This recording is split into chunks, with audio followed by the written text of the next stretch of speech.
టెక్కలి ఆసుపత్రిని కేంద్ర మంత్రి కింజరపు అచ్చెన్నాయుడు తనిఖీ చేశారు. రిజిస్టర్లు, వార్డులు మరియు వైద్య సేవలను క్షుణ్ణంగా పరిశీలించారు. తనిఖీ సమయంలో సుమారు 44 మంది సిబ్బంది విధులకు గైహాజరు కావడాన్ని మంత్రి తీవ్రంగా పరిగణించారు.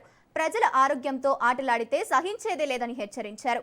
ఇటీవలే జరిగిన నీటి సమస్యలపై తీవ్రంగా పరిగణలోకి తీసుకున్నారు. తక్షణమే విచారణ జరిపి 24 గంటల్లో సమగ్ర నివేదిక సమర్పించాలని జిల్లా కలెక్టర్ను ఆదేశించారు.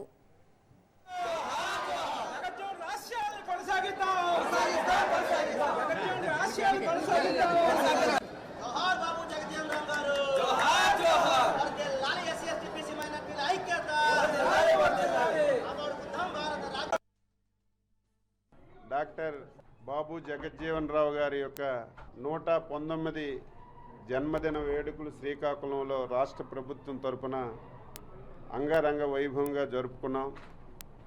జగజ్జీవన్ రావు గారు ఈ దేశ స్వాతంత్ర పోరాటంలో పనిచేశారు. అట్టడుగు వర్గాల అభ్యున్నతి గురించి కృషి చేశారు.